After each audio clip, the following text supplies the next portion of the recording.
Bismillahirrahmanirrahim. Jangan lupa subscribe ya. Keluar bau yang sangat busuk, lebih busuk dari bau bangkai yang terdapat di muka bumi ini. Sesudah itu mereka membawanya naik. Mereka tidak melewati sekumpulan malaikat, melainkan para malaikat itu bertanya, ruh siapa yang sangat buruk ini? Mereka pun menjawab, Fulan bin Fulan, dengan sebutan nama yang paling buruk yang pernah diberikan di dunia ini. Hingga akhirnya sampai di langit dunia. Kemudian mereka meminta agar dibukakan pintu untuknya, tetapi tidak akan dibukakan pintunya untuknya. Rasulullah SAW membacakan ayat di dalam surah Al-A'raf. Disebutkan la tufattahu lahum abwabus samai wa la yadkhulul jannata hatta yalijal jamalu fi sammil khiyat. Di dalam surah Al-A'raf ayat 40, sekali-kali tidak akan dibuka bagi mereka pintu-pintu langit, dan mereka juga tidak akan masuk surga sampai onta masuk ke lubang jarum. Mungkin gak onta masuk ke lubang jarum? Gak mungkin, mustahil. Maka begitu juga orang kafir gak mungkin masuk ke surga, tidak mungkin, mustahil. Demikian juga orang-orang yang jahat, demikian. Artinya mereka nggak akan masuk surga sampai onta masuk ke lubang jarum, nggak mungkin onta masuk ke lubang jarum. Artinya mereka juga nggak mungkin untuk masuk ke dalam surga, nggak mungkin.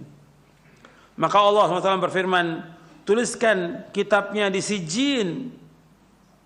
Apa sijin itu? Disebutkan oleh Nabi SAW, di lapisan tanah yang paling bawah. Setelah dikatakan, kembalikan hambaku ke bumi, karena sungguhnya aku menjanjikan kepada mereka bahwa aku menciptakannya dari tanah, kepadanya aku akan mengembalikannya, dan darinya pula aku mengeluarkannya pada kesempatan yang lain. Kemudian ruhnya dilemparkan dari langit. Kalau yang mukmin dibawa oleh malaikat, kalau ini dilemparkan dari langit, dilemparkan sekali lemparan sampai ke jasadnya. Dan Allah sebutkan, wa may yusyrik billahi faka'annama kharra minas sama' fatakhtafuhu at-tayru aw tahwi bihi ar-rihu fi makanin sahiq. Allah berfirman dalam surah Al-Hajj ayat 31, barang siapa yang berbuat syirik, mempersekutukan Allah dengan, barang siapa yang berbuat syirik, yang mempersekutukan Allah dengan sesuatu, maka ruhnya itu seolah jatuh dari langit lalu disambar oleh burung atau diterbangkan angin ke tempat yang jauh. Kemudian rohnya dikembalikan ke jasadnya. Beliau SAW bersabda, sungguhnya dia mendengar suara sandal sahabat-sahabatnya jika mereka pulang meninggalkannya. Sesudah itu didatangi oleh dua malaikat yang kasar lagi keras, yaitu malaikat Munkar dan Nakir. Keduanya pun menggertaknya, lalu menuduhkannya seraya berkata, siapa Rabbmu? Dia menjawab, Kedua malaikat bertanya lagi, apa agamamu? Dia jawab, aku tidak tahu. Bagaimana menurutmu tentang siapa orang yang telah diutus kepada kalian? Tanya kedua malaikat. Kemudian dia dikatakan Muhammad. Dia menjawab, aku tidak tahu. Aku mendengar orang mengatakan demikian. Lalu dikatakan, kamu tidak tahu dan tidak mau membaca. Selanjutnya ada penyeru yang bersudah langit, dia itu bohong. Oleh karena itu hamparkanlah untuknya alas dari neraka, hamparan dari neraka. Bukakan juga baginya pintu menuju neraka. Maka datangkanlah untuknya api dan panasnya neraka. Disempitkan pula baginya kuburannya sehingga semua tulang-tulangnya remuk. Setelah itu didatangi, dalam sebuah riwayat disebutkan untuknya seorang yang berwajah sangat buruk, berpakaian jelek, lagi berbau busuk. Orang itu berkata, terimalah berita yang akan membuatmu sengsara. Inilah hari yang dulu pernah dijanjikan kepadamu. Dia berkata, kamu sendiri semoga Allah memberimu berita keburukan. Siapa kamu ini? Wajahmu seperti orang yang datang dengan membawa keburukan. Dia menjawab, aku adalah amalmu yang buruk. Amal-amal jelekmu, perbuatan-perbuatan jelekmu yang kamu lakukan di dunia ini. Demi Allah, aku tidak mengetahui, melainkan engkau benar-benar sangat lambat mentaati Allah. Tapi justru kamu cepat durhaka berbuat maksiat kepada Allah. Semoga Allah membalas keburukan kepadamu. Kemudian ditetapkan baginya kebutaan, buta tuli dan bisu. Sementara di tangannya terdapat sebatang besi. Artinya, tetapkan baginya kebutaan, keturunan bisuan. Kemudian malaikat itu membawa sebatang besi yang kalau besi ini dipukulkan ke gunung, gunung itu akan hancur. Ketika orang ini nggak bisa menjawab pertanyaan malaikat, dipukul dengan besi itu, hancur dia seperti debu. Dihidupkan lagi oleh Allah. Ditanya lagi nggak bisa menjawab, dipukul lagi, dan terus seperti itu, disiksa dalam kuburnya. Waliyadzubillah. Ini yang dikatakan azabul qabr. Maka malaikat memukulnya sekali pukulan hingga dia benar-benar menjadi debu. Setelah itu Allah mengembalikannya seperti semula. Selanjutnya dipukul lagi, pukulan hingga dia berteriak yang keras yang didengar oleh segala sesuatu kecuali jin dan manusia. Yang tidak mendengar, jin dan manusia. Binatang mendengar. Makanya ada di zaman Nabi, ketika Nabi masuk ke kebun Bani Najjar, ontaknya itu teriak-teriak, artinya keras gitu suaranya, ontak itu mengamuk. Kata Nabi, siapa yang dikuburkan di sini? Orang-orang yang mati zaman jahiliyah, orang-orang kafir. Jadi disiksa oleh Allah Taala. Jadi binatang itu tahu siksaannya orang dikubur itu. Sesudah itu dibukakan baginya pintu neraka, dihamparkan untuknya hamparan dari neraka. Maka dia berkata, wahai Rabbku, janganlah engkau adakan kiamat. Hadis ini sahih diriwayatkan oleh Imam Abu Daud, Al-Hakim, Abu Daud Talisi, Ahmad dalam musnadnya, dan juga Al-Ajuri dalam Asy-Syariah. Imam Ahmad meriwayatkan panjang sekali, lengkap, tapi ada yang meriwayatkan dengan ringkas seperti Abu Daud dan yang lainnya. Imam Nasai juga meriwayatkan dengan ringkas, begitu juga Ibnu Majah. Dan hadis ini kata Imam Hakim sahih menurut syarat Syaikhan.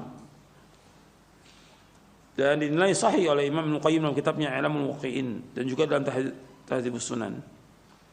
Jadi hadis ini sahih disahihkan juga oleh Syekh Albani. Jadi ikhwani fiddin azakumullah, ini perjalanan kematian, sakaratul maut. Orang mukmin yang beriman yang taat kepada Allah dengan orang kafir dan orang yang jahat. Sekarang kemudian apa saja yang membuat orang itu diazab di kuburnya? Kita lihat di sini dalam buku Syarah Aqidah Ahlussunnah wal Jamaah untuk melihat tentang azab dan nikmat kubur. Halaman 307. Kita masih membahas poin yang ke-32. Kita baca sedikit tentang azab dan nikmat kubur. Ahlussunnah mengimani tentang adanya azab dan nikmat kubur. Keduanya adalah benar berdasarkan Al-Quran dan As-Sunnah serta ijma' salafus saleh. Hadis-hadis tentang adanya azab kubur adalah mutawatir. Kenapa dibahas tentang azab dan nikmat kubur? Karena ada sebagian kelompok yang mengingkari, terutama aqlaniyun yang menggunakan akalnya seperti Mu'tazilah dan yang mengekornya, nggak percaya dia dengan azab kubur. Hadis-hadis tentang azab kubur mutawatir. Di antara dalil dari Al-Quran tentang adanya azab atau siksa kubur adalah firman Allah Ta'ala dalam surah At-Taubah ayat 101, sanu'adzibuhum marrataini tsumma yuradduna ila adzabin 'adzim. Nanti mereka akan kami siksa 2 kali, kemudian mereka akan dikembalikan kepada azab yang besar. Menurut penjelasan Imam Hasan Al-Basri dan Qatadah rahimahumullah, bahwa yang dimaksud dengan nanti mereka akan kami siksa 2 kali itu azab di dunia dan azab kubur. Dalam tafsir Ibnu Katsir, Allah juga berfirman dalam surah As-Sajdah ayat 21, وَلَنُذِيقَنَّهُ مِنَ الْعَذَابِ الْأَدْنَى دُونَ الْعَذَابِ الْأَكْبَرِ. Dan pasti kami timpakan kepada mereka sebagian siksa yang dekat, itu dunia, sebelum azab yang besar di hari kiamat, di akhirat. Menurut pendapat Bara' bin Azib radhiyallahu anhu, Mujahid dan Abu Ubaidah rahimahumullah, bahwa yang dimaksud dengan azab yang dekat adalah azab kubur. Di dalam tafsir Ibnu Katsir. Allah juga berfirman dalam surah Al-Mu'min ayat 46, an-naru yu'raduna 'alaiha ghuduwwan wa 'ashiyya wa yawma taqumu as-sa'atu adkhilu ala fir'auna asyaddal 'adzab. Kepada mereka diperlihatkan neraka pada pagi dan petang, dan pada hari terjadinya kiamat, lalu kepada malaikat diperintahkan masukkan Fir'aun dan kaumnya ke dalam adab yang sangat keras. Al-Hafidz Ibnu Katsir mengatakan ayat ini merupakan prinsip terbesar yang dijadikan dalil oleh Ahlussunnah tentang adanya azab kubur. Arti Fir'aun itu diadab setiap pagi dan petang, terus nggak berhenti sampai hari kiamat nanti diadab. Sedangkan dalil dari As-Sunnah adalah hadis Nabi SAW dari sahabat Ibnu Abbas radhiyallahu anhuma, ia berkata, "Marran Nabi SAW bihaitin min hitanil Madinati, fasami'a sauta insanaini yu'adzabani fi quburihima." Faqala Nabi SAW, "Yu'adzabani wa man yu'adzabani fi kabirin." Thumma qala, "Bala, kana luma la yastatiru min bawlihi wa kana al-akharu yamshi bin namimati." Rasulullah SAW berjalan melewati salah satu kebun di kota Madinah. Lalu beliau SAW mendengar suara dua orang yang sedang disiksa dalam kubur. Lalu beliau bersabda sallallahu alaihi wasallam, keduanya sedang disiksa dan keduanya disiksa karena perbuatan dosa besar. Salah seorang dari keduanya tidak menjaga kebersihan dirinya dari kencing, dan yang lainnya senantiasa melakukan namimah, mengadu domba. Hadis ini sahih, diriwayatkan oleh Imam Bukhari. Jadi Rasulullah SAW melewati dua kuburan, dan ternyata yang dikubur ini disiksa di kuburnya. Nabi menyebutkan ini tentang dua orang muslim, bukan orang kafir.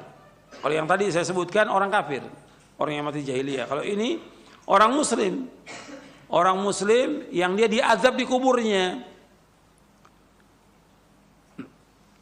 Yang pertama, dia tidak membersihkan dirinya dari kencing, nggak bersih dia. Ketika cebok, istinja, nggak bersih dia. Yang kedua, dia berjalan untuk mengadu domba, ngomong kepada A lain, kepada B lain supaya ribut, namam. Dalam hadis yang lain yang diriwayatkan juga oleh Imam Bukhari, Nabi bersabda, "La yadkhulul jannata namam." Tidak akan masuk surga orang yang suka mengadu domba. Ini hati-hati nih, mengadu domba. Karena orang mengadu domba antara teman dengan teman, antara saudara dengan saudara, antara tangga dengan tangga. Bahkan yang parah lagi sekarang ini, antara ustadz dengan ustadz dia adu domba. Ini parah ini. Sudah ngaji tapi dia adu domba. Ini namam, kata Nabi, tidak masuk surga. La yadkhulul jannata namam, tidak akan masuk surga orang yang suka mengadu domba itu. Dan ini menunjukkan tentang adanya azab kubur. Adanya azab kubur. Rasulullah SAW menganjurkan umatnya untuk senantiasa berdoa, memohon perlindungan kepada Allah dari azab kubur di setiap akhir tasyahud sebelum salam, ketika sholat yang wajib maupun yang sholat sunat. Kita berlindung kepada Allah, Allahumma inni a'udzubika min adzabi jahannam wa min adzabil qabr wa min fitnatil mahya wal mamat wa min syarri fitnatil masiihid dajjal. Ya Allah, aku berlindung pada Engkau dari azab jahannam, dari azab kubur, dari fitnah hidup dan fitnah mati, dan aku berlindung pada Engkau dari kejahatan fitnah Masiihid Dajjal. Hadis ini sahih Muslim dari sahabat Abu Hurairah. Hadis ini menunjukkan tentang adanya azab kubur, dan masih banyak lagi dalil yang lain yang menunjukkan tentang adanya azab kubur. Oleh karena itu kita diperintahkan agar berlindung dari azab kubur. Ya, sampai sini kajian kita, mudah-mudahan bermanfaat. Dan dengan kajian seperti ini kita tambah ingat dengan kematian dan tambah berhati-hati. Dan kita menjauhkan perbuatan dosa dan maksiat, segera melakukan ketaatan, berlomba-lomba dalam kebaikan, dan bertaubat kepada Allah, dan mohon kepada Allah agar diberikan sabat, ketetapan, dan juga diberikan oleh Allah husnul khatimah, akhir kehidupan yang baik. Itu yang kita minta kepada Allah Ta'ala, agar kita tetapkan di atas Islam dan Sunnah sampai akhir hayat kita, dan juga kita diwafatkan dalam keadaan husnul khatimah. Karena ada juga orang-orang yang dia melakukan amal-amal soleh, yang kemudian setelah itu dia berbuat kejelekan, berbuat maksiat, atau berbuat kekufuran, yang dengannya dia mati dalam keadaan su'ul khatimah, dan dimasukkan dia ke neraka dengan sebab itu. Waliyatubillah. Hati-hati, ada orang yang dia beramal soleh terus, lama dia beramal soleh. Tapi menjelang akhir hayatnya dia berbuat dosa dan maksiat. Sampai dia meninggal. Yang dengan itu dia masuk neraka. Tapi ada juga orang-orang yang dia berbuat kejahatan di akhir hayatnya diberikan hidayah oleh Allah, dia taubat. Atau ada juga orang-orang kafir yang kemudian di akhir hayatnya dia masuk Islam dan baik Islamnya sampai dia wafat dalam keadaan husnul khatimah. Ada seperti itu. Dan Nabi sebutkan dan nanti ada pembahasannya tentang masalah itu. Ketika kita berbicara tentang ancaman dan juga tentang janji Allah, wa'id dan wa'ad ada di buku ini, di syarah akidah ini. Makanya kita seorang mukmin wajib berhati-hati. Dia tidak boleh merasa aman dengan azab Allah. Enggak boleh merasa aman dengan dosa-dosa yang sekian baik yang dilakukan. Enggak boleh merasa aman. Karena azab Allah datang dengan tiba-tiba. Kematian datang dengan tiba-tiba. Tetap dia takut dengan dosanya, takut kepada Allah dengan perbuatan maksiat yang dilakukan. Takut dengan perjalanan dia yang buruk. Takut dibuka oleh Allah dan wafat dalam keadaan sulh khatimah. Yang itu dia harus takut kepada Allah. Takut kepada Allah atas dosanya. Bukan bangga dengan dosanya. Bukan cerita tentang masa lalunya, nggak boleh. Ini perhatikan nih. Orang yang taubat, apakah dia pendeta, apakah dia Nasrani, apakah dia pemusik, atau yang lainnya, pelawak atau yang lainnya. Ketika dia taubat, nggak boleh cerita dia tentang masa lalunya. Tutup. Dulu para ulama salaf takut kalau disebutkan masa lalunya, takut. Kok sekarang bangga? Bahkan di videoin perbuatan cerita dia tentang masa lalu. Nggak boleh. Ini Allah sudah tutup, jangan ceritakan kepada orang. Taubat kepada Allah dengan taubatan nasuha. Begitu juga kita jangan berbangga dengan amal soleh kita. Karena kita nggak tahu amal soleh kita diterima atau tidak oleh Allah Ta'ala. Ini minal muhlikat. Banyak orang berbangga dengan amal solehnya. Dengan sholatnya 5 waktu, sholat malamnya, dengan sedekahnya, dengan segala macam dia membangun masjid, dengan segala macam dicerita. Hati-hati. Karena bisa jadi amal itu tidak diterima oleh Allah Ta'ala. Hati-hati itu. Orang mukmin harus terus merasa takut dengan azab Allah. Juga takut amalnya nggak terima dan dia mengharap kepada Allah agar amalnya diterima. Itu perhatikan tuh. Orang beriman seperti itu, seperti yang Allah sebutkan di dalam surah Al-Mu'minun di ayat 60. Walladzina yu'tuna ma atau wa qulubuhum wajilatun annahum ila rabbihim raji'un. Dalam surah Al-Mu'minun di ayat 60, dan orang-orang yang diberikan oleh Allah, artinya orang-orang yang memberikan, bersedekah, dia infak, apa yang diberikan oleh Allah, dan hatinya takut, dan dia yakin bahwa dia akan kembali kepada Allah. Ditanya oleh Aisyah radhiyallahu anha, ya Rasulullah, apa yang dimaksud dengan ayat ini? Orang yang dia minum khamar, dia mencuri, dia berzina, dia takut kepada Allah. La ya bintas Siddiq, enggak Aisyah. Ini adalah orang-orang yang dia sholat, dia puasa, dia sedekah, tapi dia takut nggak diterima amalnya oleh Allah. Takut. Jadi kita jangan meyakini pasti amal kita diterima, sholat kita diterima, puasa kita diterima. Jangan begitu. Jangan bangga kita. Kita terus minta kepada Allah SWT agar amal kita diterima, supaya kita diwafatkan oleh Allah dalam keadaan husnul khatimah. Anda perhatikan Nabi Ibrahim alaihissalam dan Nabi Ismail alaihissalam. Nabi Ibrahim dan Nabi Ismail alaihi wassalam ini membangun Ka'bah. Jelas perintah Allah dan ikhlas karena Allah. Ka'bah kiblatnya kaum muslimin. Setelah selesai membangun Ka'bah, tetap berdoa, Rabbana taqabbal minna innaka antas samiul. Ya Allah, terimalah amal kami ya Allah. Karena Engkau yang Maha mendengar dan Maha mengetahui. Ingat tuh, seorang mukmin terus apabila melakukan amal soleh, dia minta kepada Allah agar terima. Kalau dia melakukan perbuatan dosa, segera bertaubat. Taubat, perhatikan, taubat semuanya. Saya dan antum sama, segera bertaubat. Dan Allah menyebutkan dalam Al-Quran, ya ayyuhalladzina amanu tubu ilallahi taubatan nasuha. Orang beriman taubatlah kepada Allah dengan taubat yang nasuh, taubat yang ikhlas. Dalam surah At-Tahrim ayat 8. Allah juga berfirman dalam surah An-Nur, wa tubu ilallahi jami'an ayyuhal mu'minuna la'allakum tuflihun. Bertaubatlah wahai orang beriman semuanya, taubat kepada Allah agar kalian menjadi orang yang sukses. Taubat. Jadi segera itu taubat kepada Allah. Ketika berbuat dosa, segera taubat kepada Allah. Perhatikan tuh, bahwa taubat tidak diterima oleh Allah ketika ruh berada di kerongkongan, yang kedua ketika matahari terbit dari barat. Nabi bersabda SAW, Innallaha yaqbalu taubatal abdi ma lam yughargir. Sungguhnya Allah menerima taubatnya seorang hamba selama ruhnya belum dikerongkong. Kalau sudah dikerongkongan enggak diterima. Ya, sebelum datang ajal segera taubat kepada Allah. Mudah-mudahan kajian yang bermanfaat untuk saya dan untuk sekalian. Wassalamualaikum Muhammadin sallallahu alaihi wasallam. Subhanakallahumma bihamdik asyhadu an la ilaha illa anta astaghfiruka wa atubu ilaik. Assalamualaikum warahmatullahi wabarakatuh.